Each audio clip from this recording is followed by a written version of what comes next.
Yutulmuş Yıldız 446 gemisi. Bu bir kıta mı? Luo Feng evren gemisinin içinde durdu. Uzaklarda yüzen sonsuz kıtaya baktı ve geniş gözlerle baktı. Gezegenler, yıldızlar, nebulalar ve benzeri, tüm gök cisimleri, evrende uzun süre dolaşan biri hepsini görebilirdi. Hatta ara sıra evren gemilerinin kalıntılarını, hatta yaşayan uzay canavarlarını bile fark ederse Luo Feng buna şaşırmazdı bile. Ancak uzayda bu kadar büyük bir kıtayı görmek, fazlasıyla şok ediciydi. Bu sanal evren değildi, gerçeklikti. Çok büyük, Luo Feng'in dili tutulmuştu. Uzayda yüzen bu devasa kıtanın yanında yıldızlar ve gezegenler vardı ama onlar onun yanında, küçük noktalardan başka bir şey değildi. Sürekli yaklaşan evren gemisi bile bir süre sonra sanki kıta eskisi kadar uzaktaymış gibi gelmeye başladı. Daha önce gördüğüm tüm gezegenlerden en az 10 milyon kat daha büyük, çok büyük.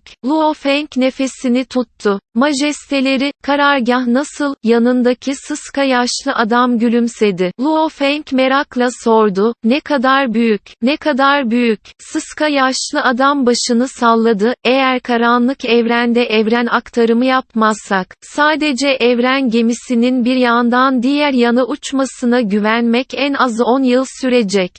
Yani, Luo Feng şok oldu, sadece çapı bir ışık yılı mı? Bir ışık yılı, 90 kentilyon km'den biraz fazlaydı. Dünyanın çapı ancak 10.000 kilometreydi. Uzaktaki yıldızların ve gezegenlerin küçük noktalardan başka bir şey gibi görünmemesine şaşmamak gerek, evrende yüzen bu kıta tek kelimeyle çirkindi. H-I-M-M. Gümüş saçlı, sıska yaşlı adam başını salladı. Bu kadar büyük bir kıta nereden geldi? Luo Feng sormadan edemedi, evrende bu kadar büyük, doğal olarak oluşmuş bir kıta var mıydı? Her ne kadar evren gizemli olsa da, birçok gizemli yeri olmasına rağmen doğal olarak 10 ışık yılı çapında bir kıtanın oluşması, inanılmazdı. Emin değil. Sıska yaşlı adam başını salladı. Luo Feng daha fazlasını sormadı. Uzaktaki yüzen kıtanın kıyaslanamayacak kadar büyük olduğunu görebilse de, F sınıfı evren gemisinin ışık hızına yakın bir hızda hareket etmesiyle ve yaklaşık 13 saat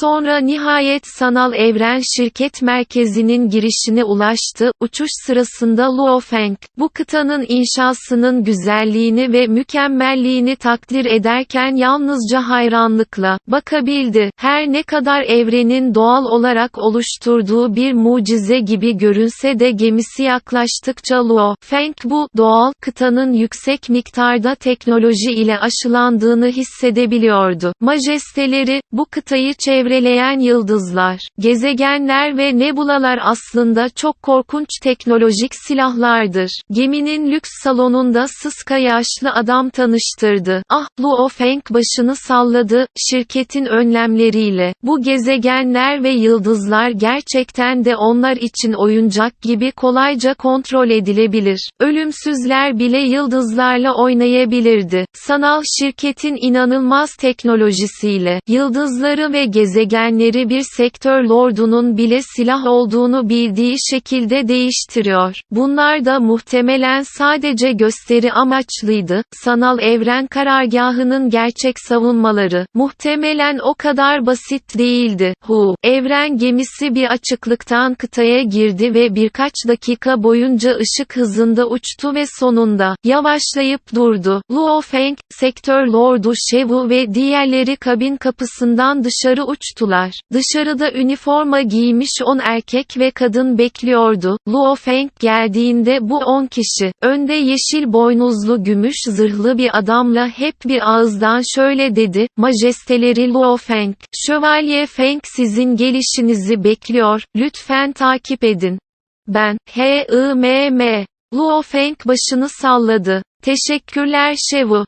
Luo Feng geri döndü ve sıska yaşlı adama baktı. Sektör Lordu Shevu gülümsedi, majestelerine 3 yıl boyunca eşlik etmek benim için bir onurdu. Daha sonra ikili ayrıldı. Luo Feng gümüş zırhlı yeşil boynuzlu adamı ve diğerlerini rüya gibi bir patika boyunca takip etti. Patikanın sonraki yarı saydamdı. Tek bakışta dışarıdaki güzel alanı ve çevredeki dağ manzarasını görebiliyordu. Majesteleri Luo Feng, majesteleri Luo Feng.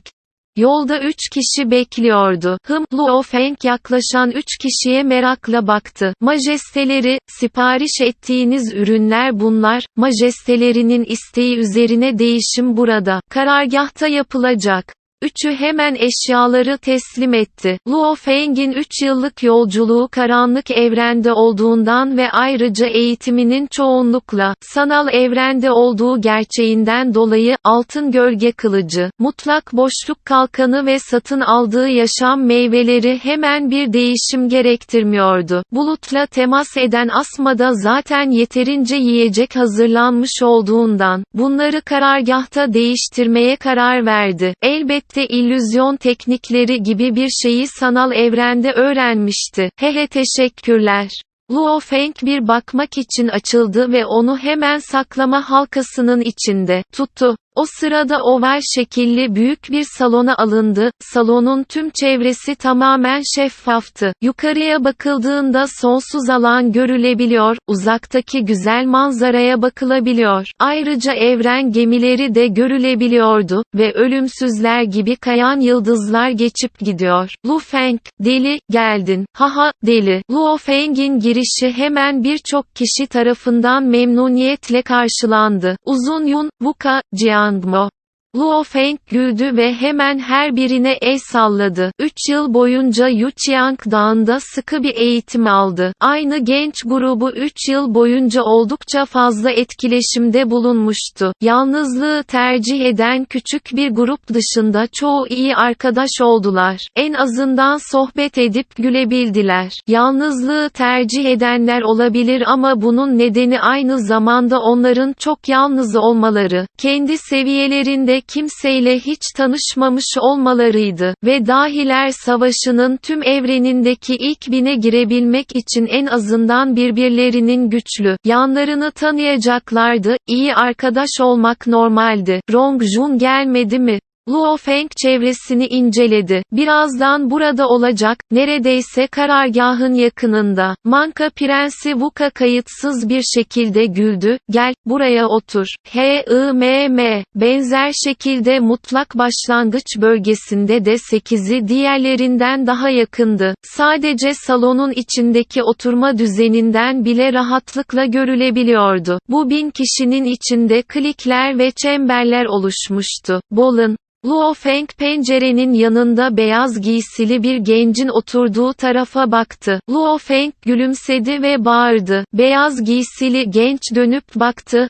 Sadece bir ses çıkarıyorum ve hemen dışarı bakmak için bir kez daha dönüyorum. Ölüm tanrısı Bolun, Yuqiang Dağı'nda geçirdiği bu 3 yıl boyunca yalnızlık içindeydi. Yalnızca birkaç kişiyle nadiren iletişim kuruyordu ama aslında çok az konuşuyordu. Ancak kurdukları temas nedeniyle Luo Feng ve diğerleri, Bola'nın çok soğuk olmasına ve yalnız kalmaktan hoşlanmasına rağmen karakterinin yine de kötü olmadığını fark ettiler. Mutlak başlangıçtaki birkaç kişi oldukça gururlu görünüyor. Aslında Bola'na bağlı kalıyor ve onunla konuşuyor, bizden çok daha güçlü olduklarını düşünüyor. Evet, o zamanlar ilk yüze girmiştik. Sanal evren şirketi hemen bizden ilk 20'yi seçti ve son 10 için mücadele etti. Bize bir şans bile vermedi. Ve 3 yıl oldu, bu 3 yılda, cennet ve kara bölgesindeki bizler, hepimiz ilerleme kaydettik. Hatta bazıları şok edici, aramızda mutlak başlangıç bölgesindekilerden bile daha güçlü olanların olduğuna inanıyorum. Sadece bekleyin, rekabet etmek için zaman olacak. Diğer tarafta yaklaşık 10 genç kendi aralarında sohbet ederek iletişim kurmak için genetik enerjiye güveniyorlardı. ikna olmadılar. O zamanlar sanal evren sistemi doğrudan ortadan kaldırılacak insanları seçtiğinden beri, çoğu kararlardan memnun değildi, üstelik bu 3 yıl içinde birçoğu epeyce ilerleme kaydetti. Özellikle de bazılarının önceden iyi teknikleri olmadığı için, sonra, bu 3 yıl boyunca uygulama tekniklerini değiştirmek için zamanları oldu. Gelişmeleri çok büyüktü.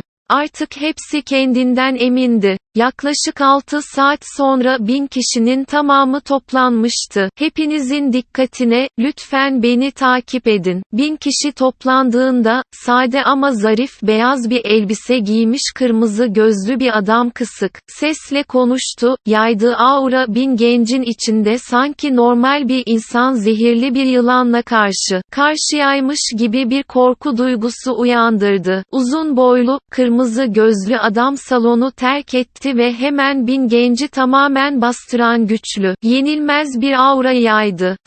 Hemen bir ışık huzmesi haline gelip birkaç dakika uçarak tuhaf bir geminin önünde durdular ve 1000 genci serbest bıraktılar. Vay be! Ancak o zaman Luo Feng rahat bir nefes aldı. Karşı koyamama, kalplerini titreten aura. Çevredeki dahilerin hepsi aynı şeyi hissetti. Hepinizin dikkatine, lütfen gemiye girin. Uzun boylu, sıska, kırmızı gözlü adam soğuk bir şekilde konuştu. Luo Feng başını kaldırdı ve önlerindeki tuhaf gemiyi gördü. Bu bir gemi mi? Luo Feng şok olmuştu. Önlerindeki bu gemi çok tuhaf ve özeldi. Çünkü tüm şekli bir balığa benziyordu. Yarı saydam donuk mavi devasa bir balık kuyruğu bile dalgalanıyordu. Tüm uzunluğu yaklaşık 1000 metreydi. Ancak bu devasa balığın mide kısmında aslında bir kabin kapısı vardı ve buradan iç yollar görülebiliyordu. Şaşkın, 1000 dahi, çok azı bu tür gemileri gerçekten biliyordu. Diğerleri kafası karışmış ve sersemlemiş görünüyordu. Uzun boylu ve sıska, kırmızı gözlü adamın ikna etmesi altında hepsi kapıdan içeri girdi. İçleri diğer gemilere benziyor, dışı nasıl oluyor da balığa benziyor. Luo Feng ve grup geminin yolları boyunca yürüdüler. F sınıfı evren gemileri saf doğal metallerden yapılmıştı. Hatta bizi almaya giden gemilerin hepsi F sınıfıydı ve şu anda bizi ilkel evrene götüren bu gemi kesinlikle en azından F notu olduğunu düşünüyorum. Saf metallerin güçlü ve dayanıklı olduğu düşünülüyordu. Bu tam bir balığa benziyordu, inanılmazdı. Aptal, senin bundan haberin bile yok, bu diğer yaşam formlarıyla kaynaşmış bir evren gemisi. Babata'nın sesi yankılandı ve bu çok yüksek seviyeli bir yaşam formu, en azından ölümsüz bir seviye, tıpkı metal yaşam formları, bitki yaşam formları gibi. Gerçekten kaynaşıp gemilerle birleşebilen bazı özel ırklar var. Bu evren gemisi, öğretmeninizin Yunmo gezegen gemisinden çok daha iyi. Eğer tahmin ettiğim şey yanlış değilse, F sınıfı, AG sınıfı evren gemisini bile aştığı düşünülebilir. Uçsuz bucaksız evrende böyle bir gemiye sahip olabilmek, varoluşun zirvesinde duran bir gemi olacaktır. Ölümsüz bir yaşam formunu bir gemiyle birleştirmek mi? Luo Feng'in diğerlerini geminin büyük salonuna kadar takip etmeden önce tepki verecek zamanı bile olmadı. Salonun içinde, biçimsiz bir baskı, 1000 dahinin ses çıkarmaya cesaret edememesine neden oldu. Gemideki 10 ölümsüz bile, o uzun boylu ve sıska, kırmızı gözlü adam da dahil olmak üzere hafifçe eğildi. Luo Feng şöyle bir baktı ve tam önünde duran yeşil zırhlı, mor pullu adamı gördü. Her ne kadar gerçekten orada değilmiş gibi hissetse de, sanki gerçek bir insan değil de sanal bir projeksiyonmuş gibi bir his veriyordu. Mor pullu adam ona baktı.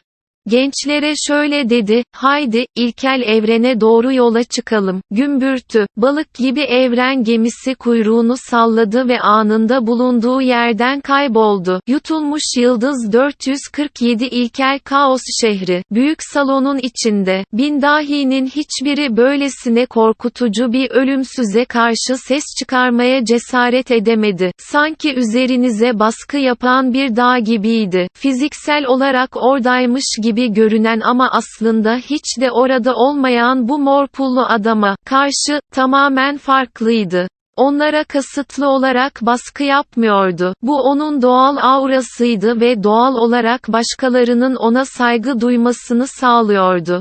Bu, hayatın kendini teslim etmesiydi. Durmak.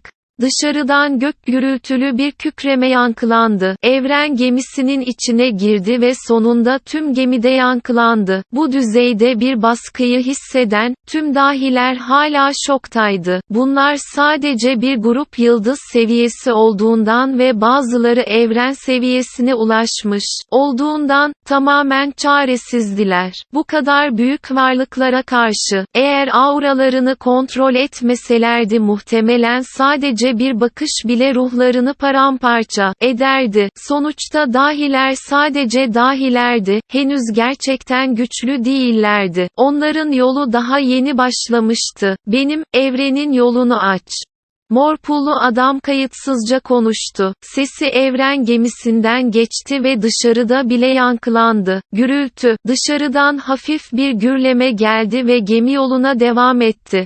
Bu gerçekten rahatsız edici. Doğru değil. Bin dahinin rengi solmuştu. Luo Feng bile başının kötü bir şekilde ağrıdığını hissetti ve zonklamaya başladı. Gözlerini açık tutmak için çok uğraştı ama çevresini bile net göremiyordu. Şu anda gerçek evren ile ilk evren arasındaki yoldayız. Mor pullu adam, bazıları yere düşen solgun gençlerden oluşan gruba baktı. İlkel evren ve gerçek evren farklı zaman akışlarına sahip. Dolayısıyla bu yolda kaotik bir zaman akışı yaratıyor.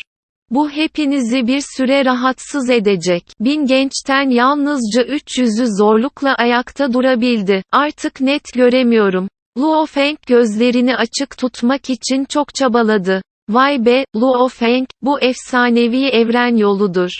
Kaotik zaman akışı aslında böyle hissettiriyor. Yaşayan bir yapay zeka olarak ben bile kendimi biraz tuhaf hissediyorum. Haha, bu fazla mistik, kesinlikle fazla mistik. Ancak Babat'a kıyaslanamayacak kadar heyecanlıydı. Bu şanslar son derece nadirdir. Yaklaşık 5 ila 6 dakika sonra bu his geçti. Luo Feng tam bilincine kavuştu. Luo Feng etrafına baktı ve birçoğunun yerde yattığını, yüz ifadelerinin solgun olduğunu ve hatta bazılarının gözyaşlarının aktığını keşfetti. Bunu takiben hepsi tekrar yukarı tırmanmaya başladı. Gözyaşlarını sildiler ve soğukkanlılıklarını yeniden kazandılar. Şu anda zaten ilkel evrene girdik. Mor pullu adam gülümsedi. İlkel evren mi? Zaten ilk evrene ulaştık mı? Birçok evren ülkesinden gelen dahilerin hepsi merakla doluydu. Mor pullu 9 bıçaklı şövalyeyle birlikte gelen 10 ölümsüzün bile gözleri beklentiyle doluydu ve etrafa bakmaya başladılar. Üstünü aç.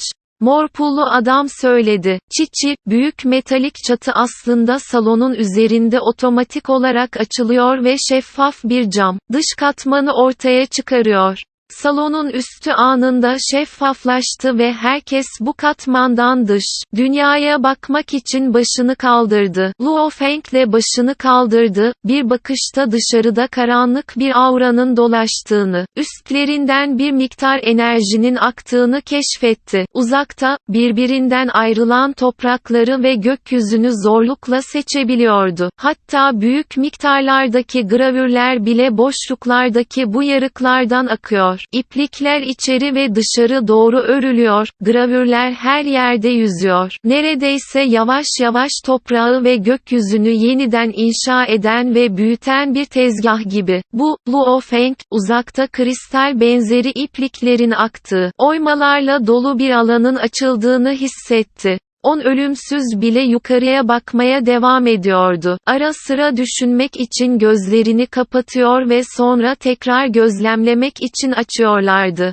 Gemi ilerlemeye devam etti. Sık sık mekanların birbirinden ayrıldığını ve gravürlerin tuhaf ipliklerini gördüler.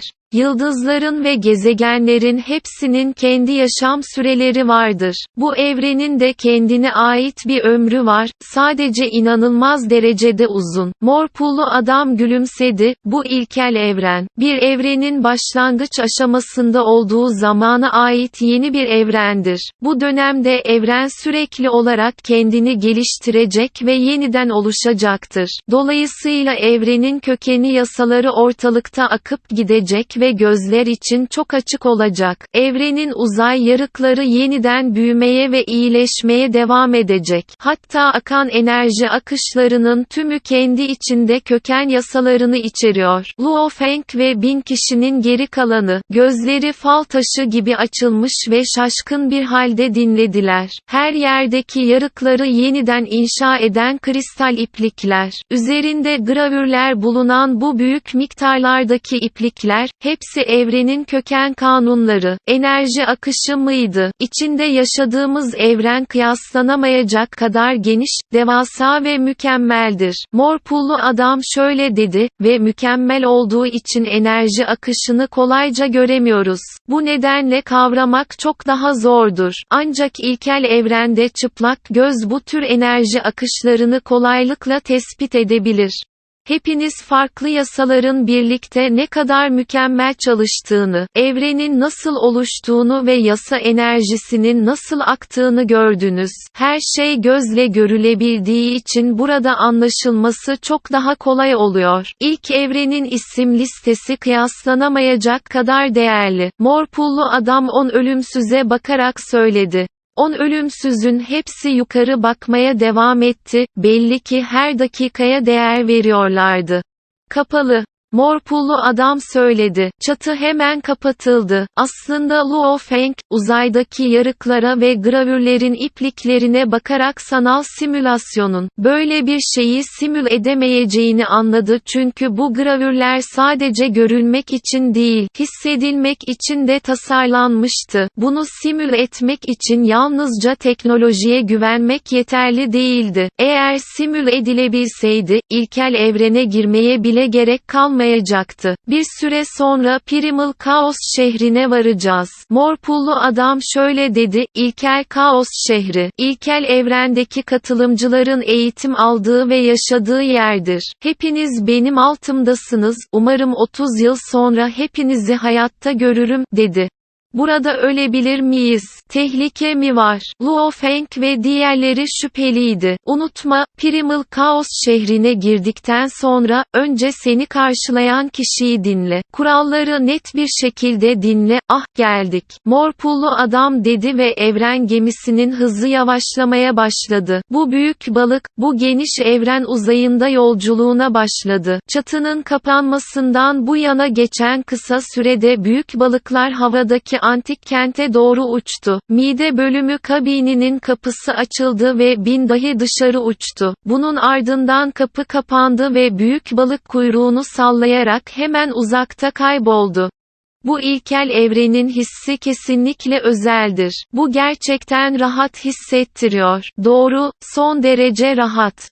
Bir grup genç havada duruyordu.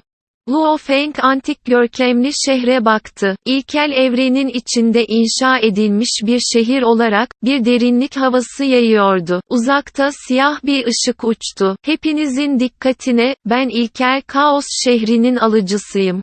Alçak bir ses yankılandı. Siyah cübbeli bir adam uçtu, ardından durdu ve gülümsedi.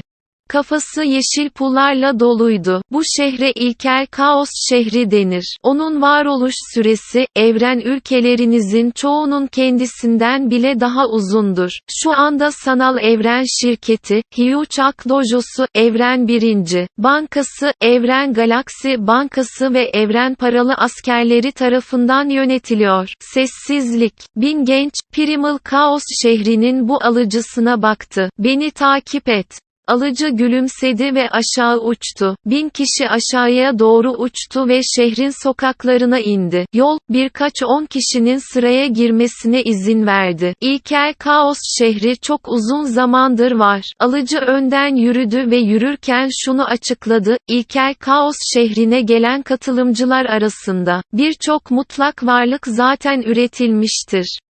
Luo Feng etrafına baktı. Bu şehrin çevresinde pek çok bina vardı ve bu binaların balkonlarında, bağdaş kurarak oturan insan benzeri birçok insan vardı. Bazıları yere çeşitli şeyler çiziyordu. Her yerden güçlü auralar geliyordu. Sektör lordlarından çok daha güçlüydü. Hatta bazıları ağızlarından bir şeyler mırıldanıyordu. Luo Feng gökyüzüne baktı. Yukarıdaki gökyüzünde, evren yarıklarından birine yakın bir yerde, etrafta dolaşan ölümsüzleri seçebiliyordu. Bazen bu varlıklar Luo Feng'in grubuna bile bakıyorlardı. Başka bir grup serseri geldi. 11 numaralı alıcı, bunlar Sanal Evren şirketinin serserileri. Sanal Evren şirketinin grubu arasında Bolin adında birinin olduğunu duydum, fena değil. Bu evren bölünmesinin yanında birkaç büyük varlık yüzüyor ve sohbet ediyordu. Luo Feng ve genç gruplarının hepsi çok düşük profilliydi. Etrafta birçok ölümsüzün olduğunu hissedebiliyorlardı ve bu ölümsüzlerin hepsi muhafazakar davranıyorlardı. Auralarını açığa çıkarmaya hiç cesaret edemiyorlardı. Ancak şehrin içinde cennet gibi mutlak enerji akışı vardı. Luo Feng bile onları açıkça hissedebiliyordu. Tıpkı Primal Chaos şehrinin farklı yerlerinde konuşlanmış 10 vahşi canavar gibi, İlkel Kaos şehrinde birçok mutlak varlık var. Alıcı döndü ve şöyle dedi, köken yasalarını incelerken hiçbirini rahatsız etmeyin. Onları rahatsız ettiğiniz anda sizi yalnızca ilkel evrenin dışına gönderebilir ve katılımınıza son verebilirim. Grup başını salladı. Alıcı hemen yandaki boş bir binaya girdi. İlkel Kaos şehrinde birçok bina var, kapılar beyazsa orada kimse yaşamıyor demektir. Alıcı büyük bir kapıyı işaret ederek, elinizi kapının yüzeyine koyduğunuz sürece kapı sistemi otomatik olarak devreye girecek ve, kapının koyu griye dönmesine neden olacaktır. Daha sonra binanın sahibi olacaksınız ve bina sinyalinizi otomatik olarak kaydedecektir. Herkes yalnızca bir yaşam alanı seçebilir. Daha sonra balkona doğru yürüdü. Balkon oldukça büyüktü, uzunluğu ve genişliği 100 metreye yakın olduğundan 1000 kişiyi taşıyabilecek kadardı. Luo Feng balkonun yüzeyine kazınmış birçok resme baktı. Birçoğu gizemli ve tuhaftı. Luo Feng dikkatlice baktı, gravürlerin arasında kaybolmuştu. Birçok genç de tamamen içine dalmıştı. Uzay kökeni yasaları, uzay menşei yasalarıyla aşılanmıştır. Birçok genç bağırdı, hepinizin dikkatine. Alıcının sesi herkesin aklına girdi. Hepsinin ruhları anında uyandı. İlkel Kaos şehri, balkonlarda oturan ve ders çalışan sayısız mutlak varlığa sahip birçok nesile sahip. Gelişimleri sırasında ara sıra çizim ve oyma da yapıyorlar. Dolayısıyla birçok düşünceyi ve köken hukuku çalışmalarını geride bırakmışlardır. Eğer onlarla ilgileniyorsanız Primal Chaos şehrinin büyük bir kısmı şu anda boş. Balkondan balkona çıkıp göz atabilirsiniz. Asla bilemezsiniz, geçmişteki bazı şövalyelerin anlama gravürlerini bulabilirsiniz. Gençlerden oluşan grubun gözleri parladı. Önce hepinize çok önemli bir kural söyleyeyim. Alıcı şunu vurguladı, ilkel evrende, herhangi bir insanın insan öldürmesine karşı olması kesinlikle yasaktır. Her kim hamle yaparsa, şüphesiz cezalandırılacak ve öldürülecektir. Anlaşıldı. Gençlerden oluşan grup başını salladı. Gerçek evrenle karşılaştırıldığında ilk evrenin zaman oranı 1,3,28'dir. Siyah cübbeli alıcı güldü, bu turdaki katılım süreniz 30 yıldan biraz fazla. Yutulan yıldız 448-52 kadim ilkel kaos tableti. Zaman çok değerlidir, boşa harcamayın. Siyah cübbeli alıcı balkondan aşağı atlayarak aşağıdaki yere indi. Arkasındaki bin dahi de onu takip etti ve büyük bir çekirge grubu gibi atlayarak binanın önündeki geniş yola inerken gökyüzünü kapladı. Beni takip edin, şehir sahibinin malikanesine gideceğiz. Siyah cübbeli alıcı şöyle dedi, şehir sahibinin kaldığı yer burası ve burası aynı zamanda tüm, ilkel kaos şehrinin de merkezi. Şehir sahibi mi? Luo Feng bunu duyduğunda şok oldu. İlkel evrenin tamamı içindeki tek şehir olarak, ilkel kaos şehrinin tarihi, birçok evren ülkesinden bile daha eskiydi. Bu antik kentin sahibi, insan onun konumunu ancak hayal edebilirdi. Böyle bir görevi üstlenebildiğine göre gücü kesinlikle o ülke liderlerinden daha zayıf olmazdı. Gürültü. Uzakta, kırmızı pullara bürünmüş, 30 metre uzunluğunda, tek boynuzlu bir canavar yürüdü. Yolun yarısından fazlasını kaplıyordu ve sırtında mor, kısa saçlı bir genç duruyordu. Koyu mavi bir zırh giymiş, benzer koyu mavi çizmeler giymiş. Sırtında kocaman mor bir kılıç taşıyor ve gökyüzüne bakıyordu. Siyah cübbeli alıcı saygısını göstermek için saygıyla eğildi ve bin genç devasa canavarı gidişini izledi. Canavarları evcilleştirmek mi? Evcilleştirilmiş canavarları ilkel kaos şehrine bile getirebiliyor musun? Gençlerden oluşan grup, sessizce tartışmaktan kendini alamadı. İlerideki siyah cübbeli alıcı gülümsedi. Önceki o kişi ilkel kaos şehrinin ebedi sakiniydi.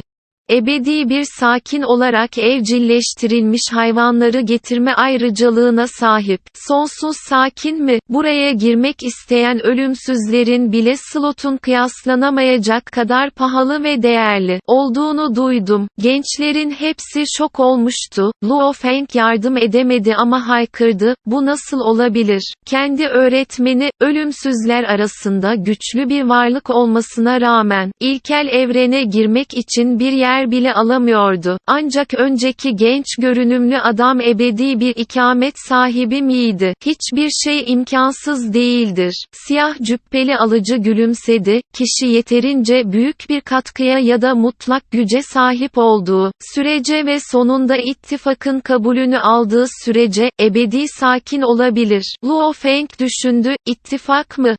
Doğru, bu ilkel kaos şehri 5 Leviathan tarafından birlikte yönetiliyordu. Bahsettiği ittifakın bu 5'in bir araya gelmesi olduğunu tahmin etti. Birinin nasıl ebedi ikamet sahibi olabileceğini sorabilir miyim? Kalabalığın arasında Manka, Prensi Wuka bağırdı. Gereksinimler son derece katı. Siyah cübbeli alıcı gülümsedi. Ölümsüz olduğunuzda onları tanıyacaksınız. Şimdi sormak boşuna. Siyah cübbeli alıcı, birçok farklı insan ırkından oluşan hareketli genç grubunun patikalarda yürümesine öncülük etti. Gerçekten oldukça etkileyici bir manzaraydı. Ancak Luo Feng, yol boyunca yer alan binaların balkonlarında sessizce meditasyon yapan, savaşçıların arasında sadece çok azının bu gruba bakmak için gözlerini açtığını keşfetti. Birçoğu eğitimlerine fazlasıyla dalmıştı. Birçoğunun sanki yüzlerce hatta binlerce yıldır kesilmemiş gibi son derece uzun sakalları ve saçları vardı. İleride şehir sahibinin konağı var.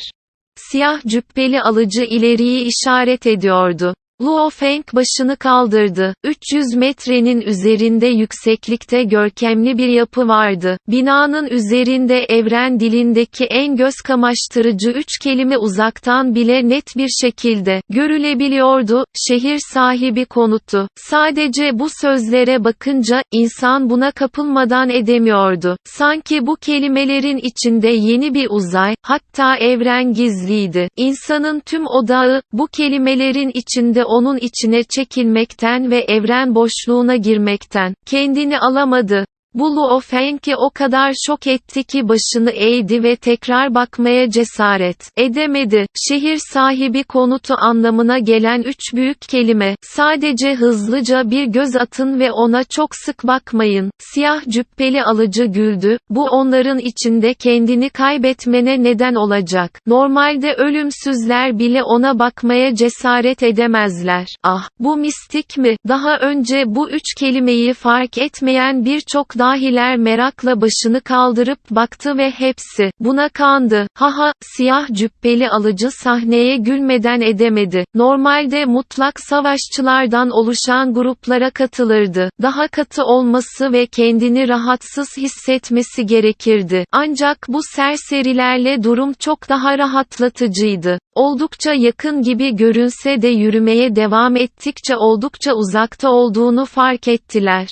Oldukça hızlı yürümelerine rağmen binanın girişine varmaları birkaç dakika sürdü. Tek bir bakışla, sık sık siyah cübbeli alıcıların oraya doğru gidip geldiğini gördüler. Ayrıca ara sıra birkaç ölümsüzün ve sektör lordunun binaya girip çıktığını görüyorlardı. İlkel Kaos şehri, ilkel evrendeki tek şehirdir. Siyah cübbeli alıcı gülümsedi, bu şehirde 3 hazine var. Luo Feng'in gözleri parladı, dikkatle dinliyordu. Herkesin bildiği üçten biri, evrendeki köken yasalarının hareketinin doğal olarak görülebilmesidir. Siyah cübbeli alıcı gülümsedi, ikincisine gelince, şehrin içinde, şehir sahibinin konağında bulunuyor. Üçüncüsü şehrin dışında. Bu hazineler nedir? Bir grup genç sormadan edemedi. Siyah cübbeli alıcı etrafı işaret ediyordu. Birçok kişinin daha önce eğitim aldığı çevredeki balkonlar. 1 trilyon yıldan fazla bir süredir birçok savaşçı bu şehirde kaldı ve ayrıldı. Eğitimleri sırasında herhangi bir kıvılcım ya da fikir duvarların zeminine ve yüzeyine kazınıyor ve derin düşünceyle ya da keşfettikleri kazanımlar ne olursa olsun oraya da kazınıyordu. Luo Feng başını salladı. Aslına bakılırsa, köken yasalarını kavramak ilham çakmalarına benziyordu. İnsan aniden bir şeyi anladığında, onu parçalara ayırırdı.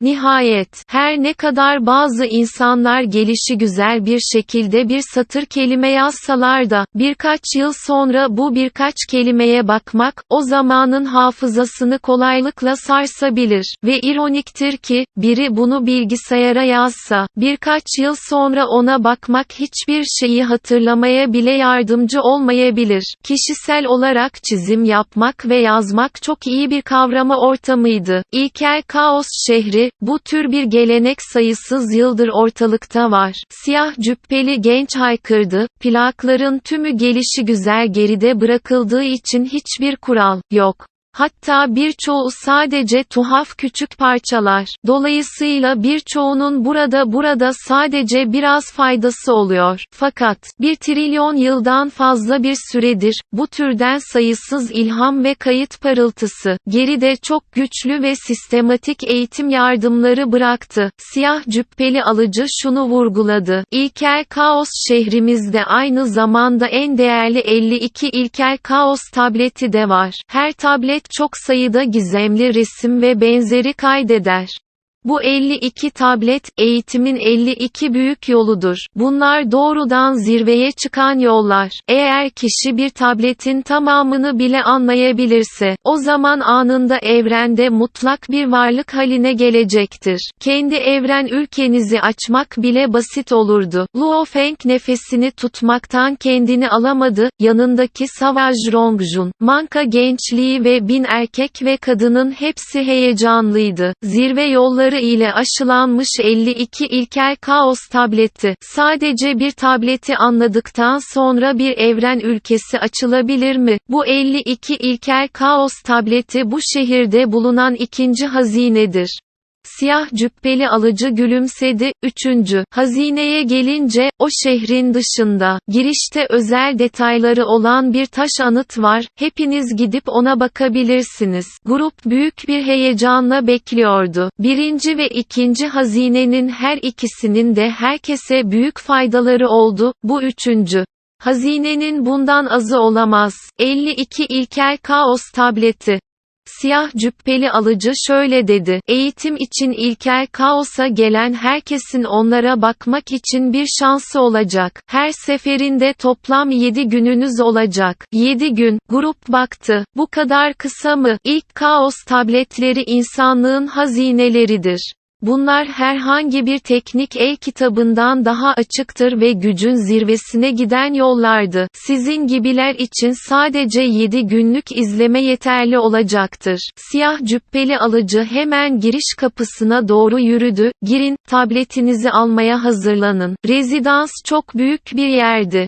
Yaşam alanlarındaki normal balkonlar 100 metre uzunluğunda ve genişliğinde olsa bile, bu konutun ne kadar büyük olduğu ancak hayal edilebilirdi. Herkes görüntülemek ve çalışmak için yalnızca bir tablet seçebilir. Siyah cübbeli alıcı gruba liderlik etti ve hızla mistik bir yola girdi. Yolun 2 duvarı vardı ve üzerlerinde çok sayıda devasa resim asılıydı. Luo Feng bir bakış attı ve 52 fotoğraf olduğunu hemen anladı. Bu duvarlarda 52 adet taş oyma kopyası asılı.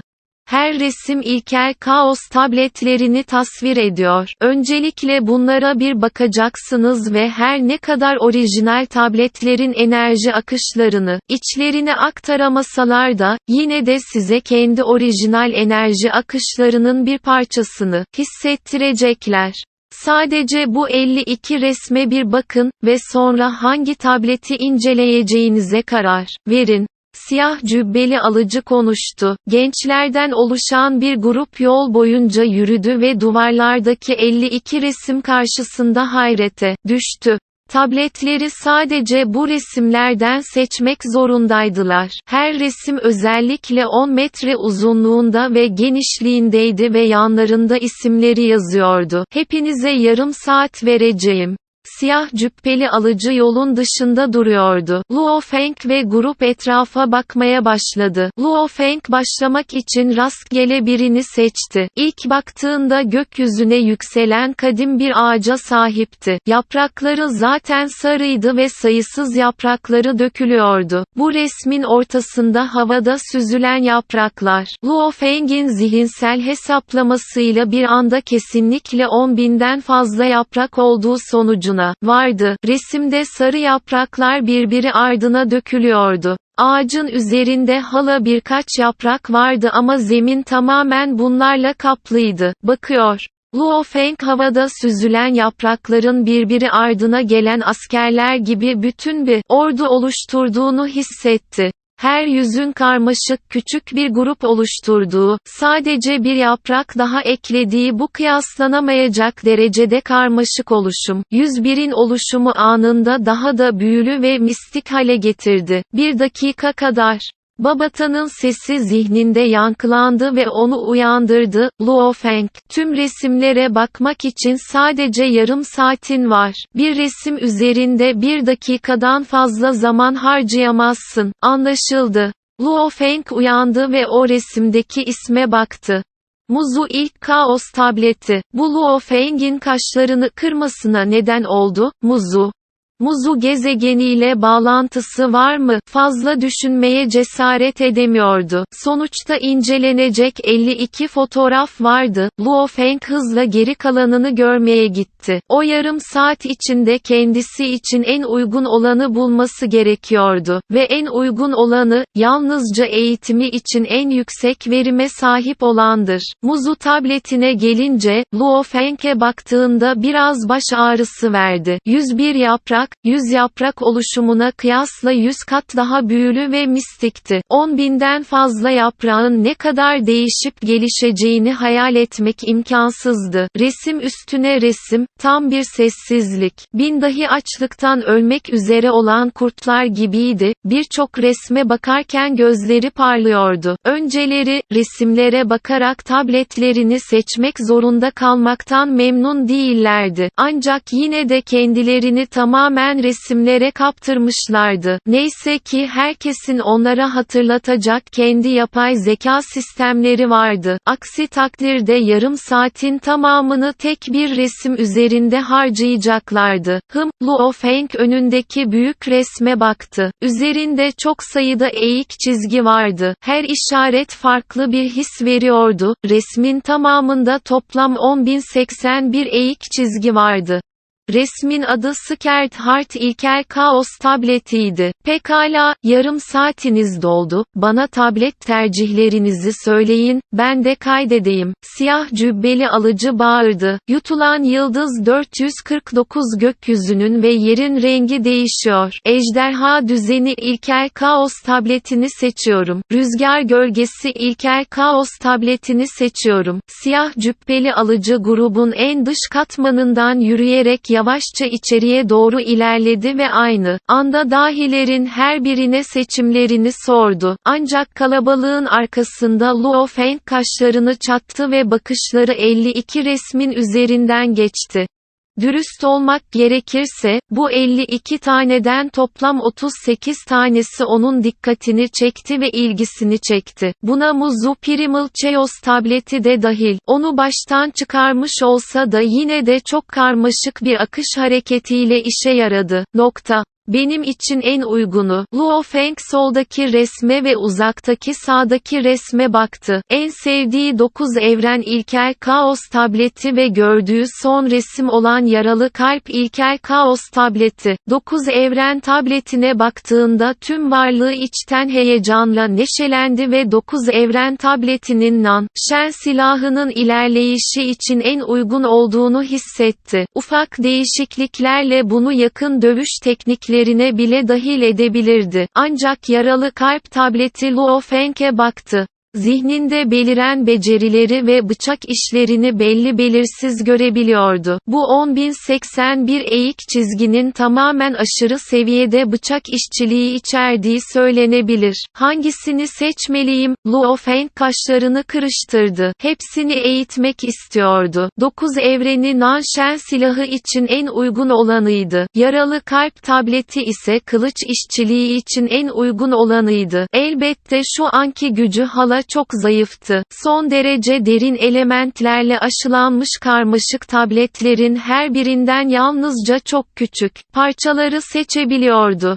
Sonuçta bu 52 tablet, gücün zirvesine giden devasa yollardı. Teorik olarak konuşursak, her tablet kendi başına kişinin yakın dövüşü ve uzak mesafe savaşını anlamasına yardımcı olabilir. Geldi. Luo Feng bakmak için döndü. Siyah cübbeli alıcı zaten 700'den fazla cevap kaydetmişti. O çoktan Luo Feng'in yanına ulaşmış, başını kaldırıp ona bakıyordu. Hangisini seçersin? Siyah cübbeli alıcı sordu. 9 evren Primal Chaos tabletini seçiyorum.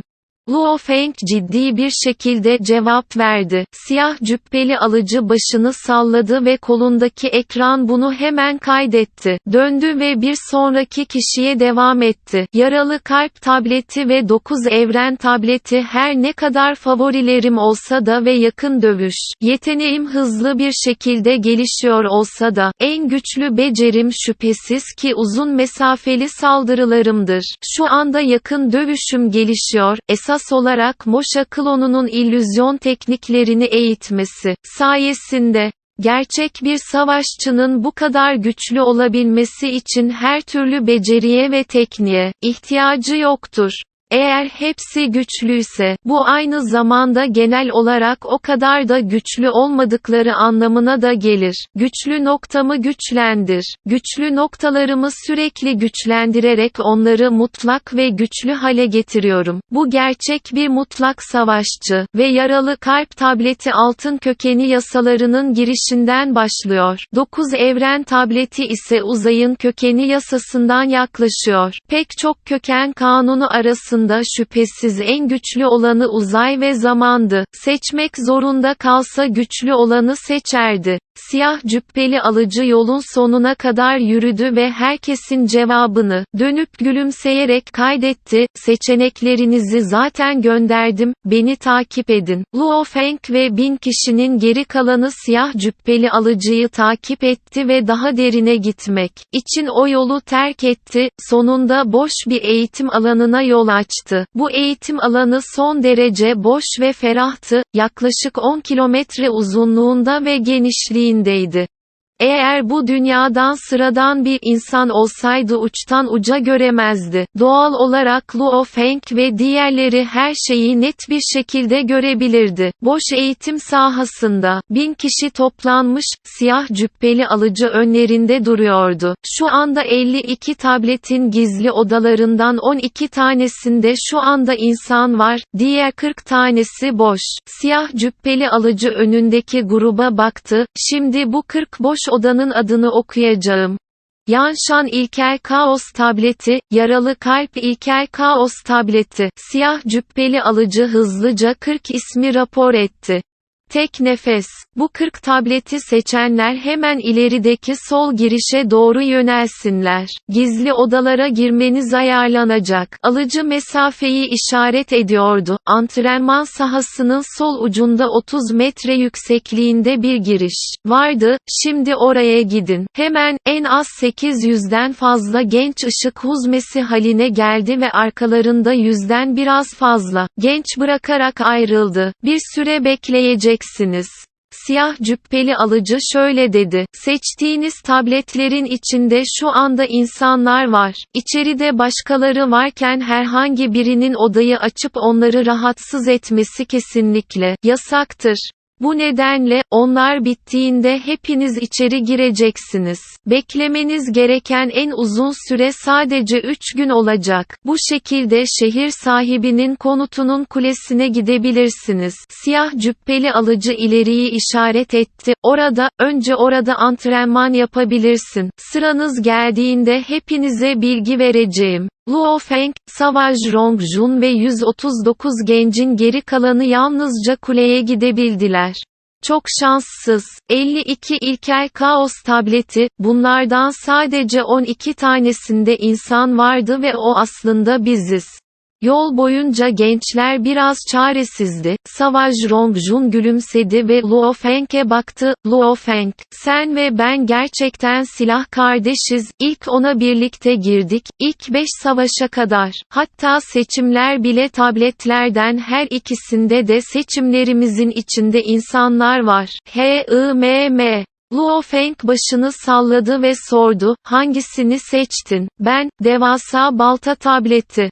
Vahşi Rongjun dedi. Rongjun, ben de dev balta tabletini seçtim. Başkalarıyla konuşan manka genci Wuka döndü ve aniden bağırdı. Koşarak yaklaştı ve yumuşak bir şekilde konuştu. Luo Feng, Rongjun, bu devasa balta tabletini geride kimin bıraktığını biliyor musunuz? Her tablet, evrendeki insan ırkı tarihinin gerçek zirve savaşçıları tarafından geride bırakıldı. 52 ilkel kaos tableti, insanlığın hazineleri haline geldi. DSÖ, Rongjun sordu. Bana bunun dev balta dojosuyla bağlantılı olduğunu söyleme. Luo Feng düşündü ve sordu.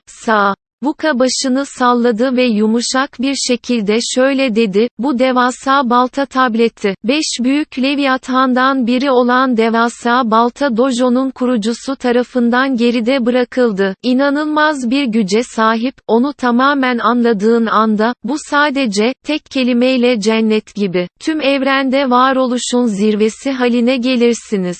Devasa balta dojo'sunun kurucusu mu? Luo Feng ve Rongjun birbirlerine baktılar. Tanrım, insanlığın 5 büyük Leviathan'ından biri. Eğer biri bu 5 Leviathan'ı gerçekten sıralamak isterse, aslında oldukça basitti. Tüm evrendeki insanlar, 1008 evren ülkesi, her 10.000 yılda bir iki dahiyane savaş düzenlerler. Biri sanal evren şirketi tarafından organize edilmişti ve diğeri Büyük Balta Dojosu tarafından. En olağanüstü dahiler bu iki kişi tarafından seçildi. Evren 1. Bankası, Evren Galaksi Bankası ve Evren Paralı Asker İttifakı ancak asla böyle şeyler yapmazlar. Peki 5'te kim daha güçlü? Sanal Evren Şirketi ve Dev Balta Dojosu doğal olarak diğerlerinin üzerinde duruyor. Ve devasa Balta Dojosu'nun kurucusu olarak statüsü, 1008 evren ülke liderinin herhangi birinden çok daha yüksekti. Bu yüzden dev balta tabletini seçtim. Wuka memnundu, bu tablet aynı zamanda sektör lordları ve ölümsüzler arasında da en popüler olanıdır.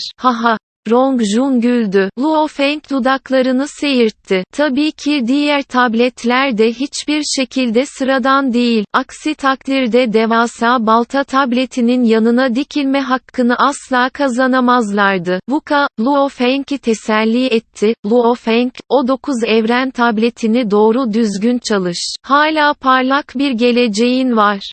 Dediği gibi Wuka karnını tuttu ve güldü. Serseri. Luo Feng başını salladı.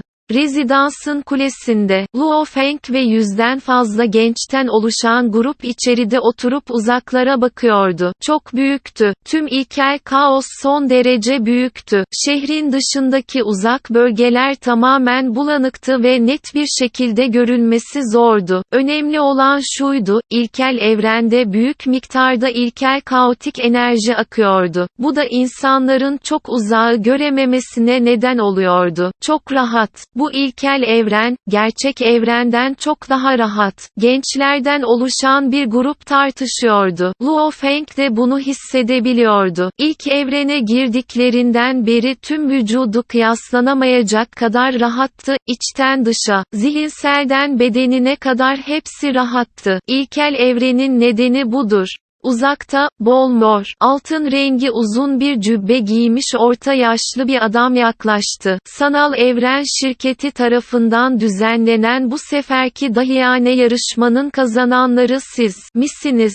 H.I.M.M. Luo Feng ve 139'un geri kalanı dönüp başlarını salladılar. Bu kadar rahat hissetmenin nedeni bu. Orta yaşlı adam, yüzen ilkel kaos enerjisi akışının yanını işaret etti. Biz buna ilkel kaos enerjisi diyoruz. Gerçek evrendeki temel evren enerjilerinden farklı özelliklere sahiptir. Aynı zamanda karma evren enerjilerinden de farklıdır. Bu ilksel kaos enerjisi birçok türde şeyi besleyecek ve geliştirecek kendine özgü bir enerjiye sahiptir. Bu enerjiyle çevrili olduğunuzda doğal olarak kendinizi rahat hissedeceksiniz. Orta yaşlı adam gülümsedi.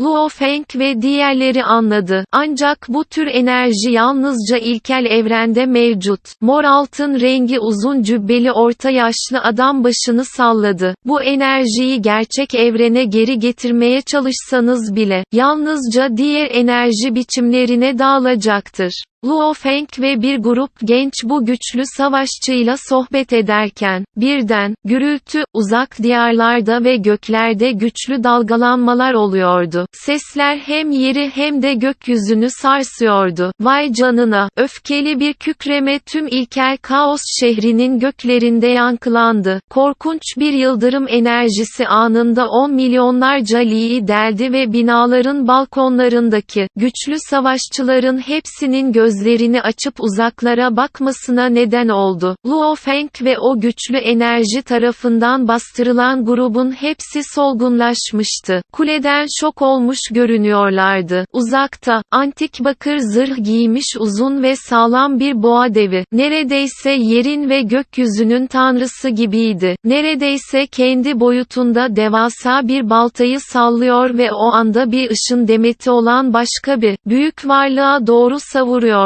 Yıldırım kaçıyor, hepsinin hissettiği yıldırım enerjisi bu mutlak kaçan varlıktan geliyordu. Sessizlik, Luo Feng ve geri kalanların hepsi bu iki mutlak varlığın enerjileri karşısında şok oldular ve baskı altında kaldılar. Gerçekten ilkel kaos şehrinde savaşmaya cesaret mi ediyorlar? Mor altın rengi uzun cübbeli orta yaşlı adam uzaklara baktı ve şok olmuş bir şekilde şöyle dedi: bu boğa adam nasıl bu kadar aptal olabilir? Yutulmuş Yıldız 450 ilkel kaos şehir lideri.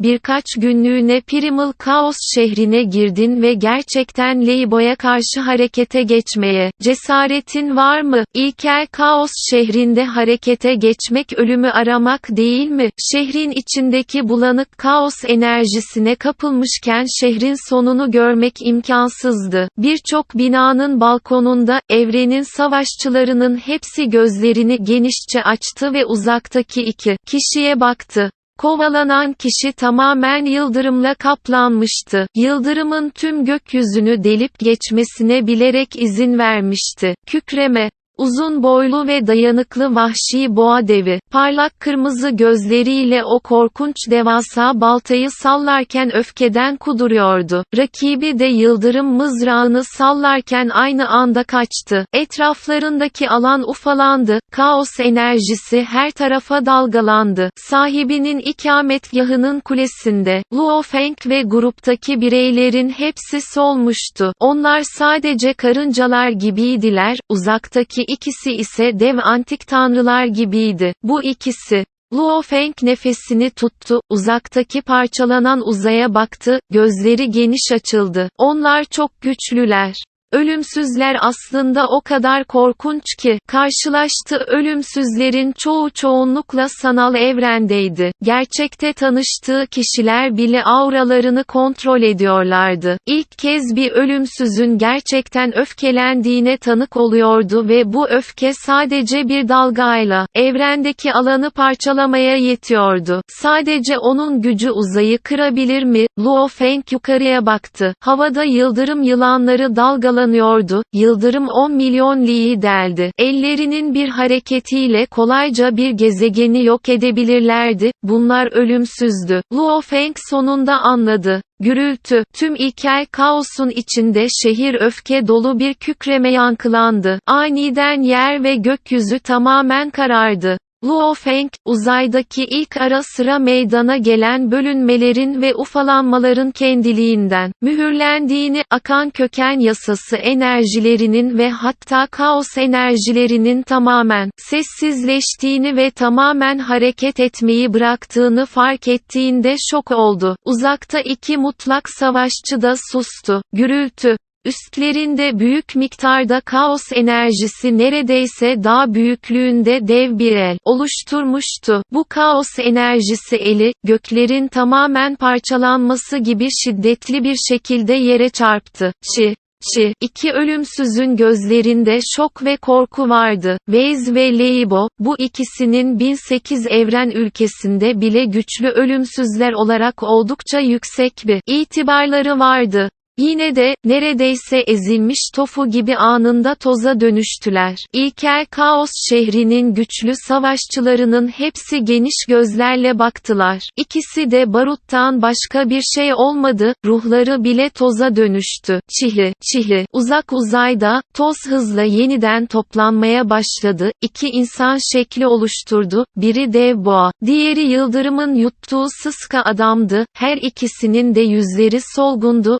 Sıska adam bağırdı. Şehir lideri, bu o beni öldürmek isteyen Weiss'dir. Ben masumum. Sadece seni öldüremediğim için nefret ediyorum. Boğa adamın gözleri kırmızıydı. Sıska adama sertçe bakıyordu, usulca kükrüyordu. Aptal. Sıska adam soğuk bir şekilde güldü ve ona baktı. Ah! Boğa adam öfkeyle kükredi. Yardım edilemezdi. Sadece şehir liderinin bir düşüncesi ve 100.000'lilik kaos enerjisi bir el oluşturdu ve bu iki ölümsüzün zar zor hayatta kalmasına ve karşılık verme yeteneğinin olmamasına neden oldu. Bu seviyedeki saldırı kontrolü dehşet vericiydi. 3. Kolluk Kuvvetleri ekibi hem Weiss'i hem de Leibo'yu ilkel evrenden atacak. Weiss 9. Starfield hapishanesinde, Liebeo ise 2.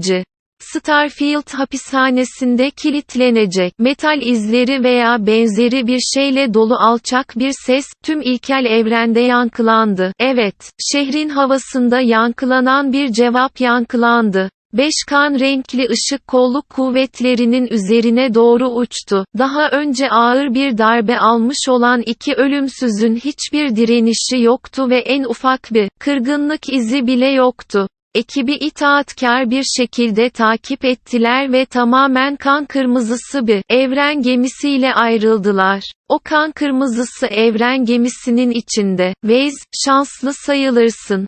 Bu sefer kimseyi öldürmedin. Eğer birini öldürmüş olsaydın şüphesiz ölmüş olurdun. Öylece 9. Yıldız Alanı hapishanesine kapatılmazdın. Kan kırmızısı bir zırh giymiş, tuhaf bir yuvarlak bıçak taşıyan kolluk kuvvetleri ölümsüzü. Başını salladı. HMPH. Boğa adam yavaşça öfkelendi. Uzaktaki sıska adama bakarken ifadesi zorlandı. Sadece Leibo'yu öldürmediğim için nefret ediyorum, Leibo. Peki ya Primal Kaos şehrinde saklanırsan, yine de seni öldürmeye geleceğim. Aptal, içeri girdikten sonra bile beni öldüremedin mi? Bu sefer ben 2. hapishaneye giriyorum, sen ise 9. Starfield hapishanesindesin, haha, nasıl öldüğünü izleyeceğim. Leibo çılgınca güldü, ölmek. Seni öldürmeden nasıl ölebilirim? Boğa devi rakibini yutmak istiyormuş gibi görünüyordu. Bu kadar kötü yaralandın, önümüzdeki 100 yıl içinde iyileşemeyeceksin ve hala çılgınca övünebilirsin. Sessizlik. Kolluk kuvvetleri, 5 ölümsüz aynı anda kükredi. Boğa devi ve sıska adam sonunda birbirleriyle çekişmeyi bıraktılar. Her şey bir anda oldu ve kuledeki gençlerin hepsi şaşkına döndü. İlk kaos şehirlerindeki on binlerce savaşçının çoğu da sakindi. Leibo ve Waze'e yakın olan ya da onunla konuşan çok az kişi tartışmaya başladı. Çoğu da eğitimlerine devam etti. Sonuçta ilkel kaos şehrinde geçirilen zaman fazlasıyla değerliydi. Ölümsüzlerin girebilmesi için sadece bir slot inanılmaz derecede şok edici. Toz bile oldular ama yine de hayatta kaldılar. İkisinin de ruhunun ölmenin ötesinde ölü olduğunu garanti edebilirim. Ne biliyorsun?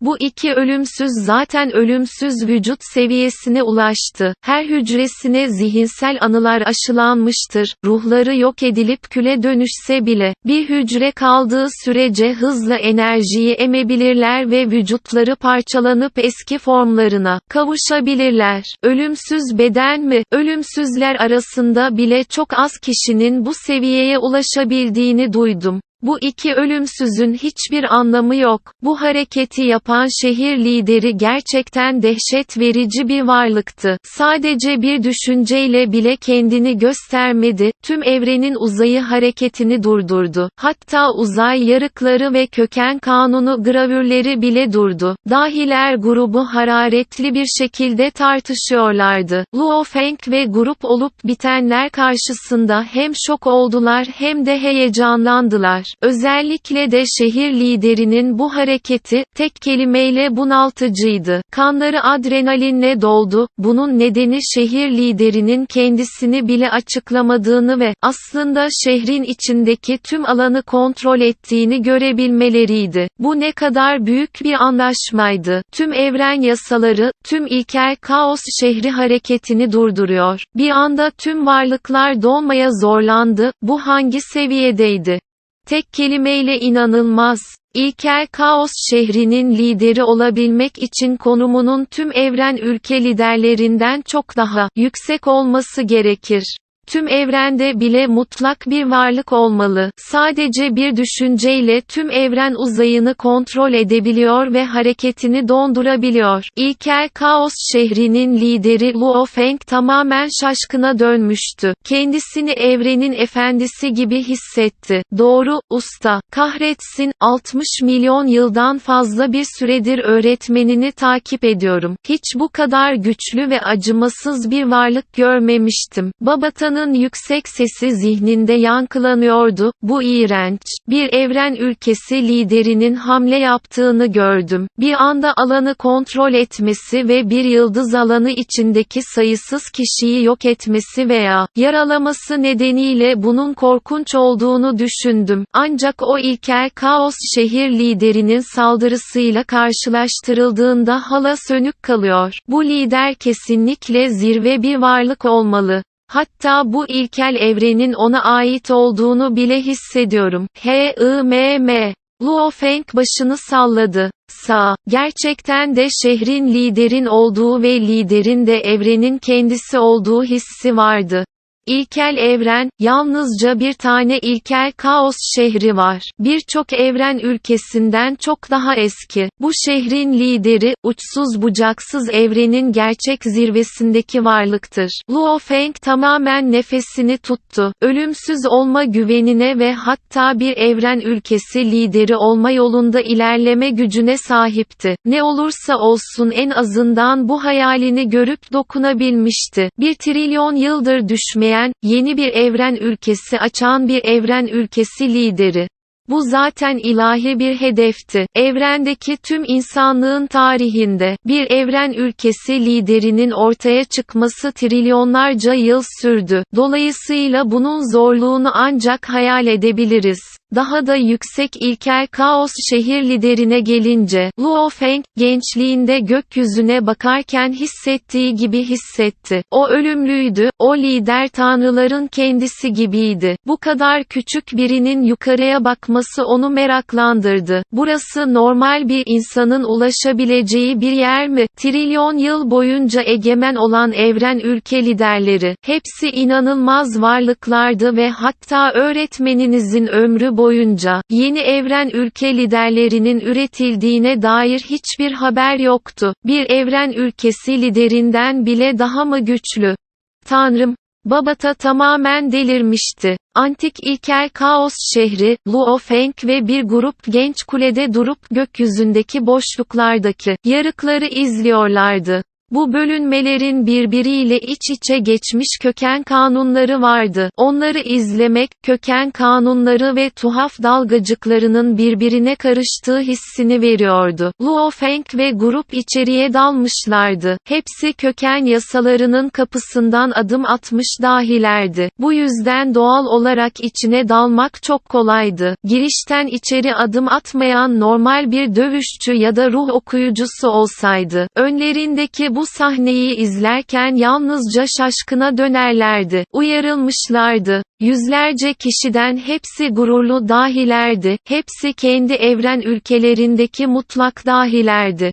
Ancak ne kadar dahi olsalar da, her 5000 yılda bir grup vardı. 1 trilyon yılda kaç tane vardı? Bununla birlikte, ilkel evren çok uzun zaman öncesinden beri, sayısız engin ve uzun zaman akışına sahip insanlara sahip olduğundan, kişi gibi bir ilkel kaos şehir liderinin ortaya çıkması ne kadar zaman aldı? Hepsi teşvik edildi. Gururlu dahiler grubunun hepsi nefeslerini içlerinde tutuyordu. İlkel bir kaos şehri lideri olamasalar bile, yine de evren ülke liderleri olacaklardı. Ancak mantıksal yönleri onlara şunu söylüyordu, grubun en dehası için bile, Bol'un, onun evren ülkesi lideri olma şansı muhtemelen en fazla 1/10 milyondu. Geri kalanlar hariç. Weite, Luo Feng, siz 12 beni takip edin, 9. evrenin ilk kaos tablet odasına girin. Siyah cübbeli karşılamacı kaleye geldi ve 12 ismi seslendi. Orada gözleri kapalı ve eğitimine dalmış halde duran Luo Feng'in, irkilmeden önce yaşayan A.I. babatası tarafından uyandırılması gerekiyordu. Daha sonra, 9 evren tabletini seçen diğer 11 genç dahiyi takip etti ve hepsi siyah cübbeli, alıcı tarafından eğitim odasına götürüldü.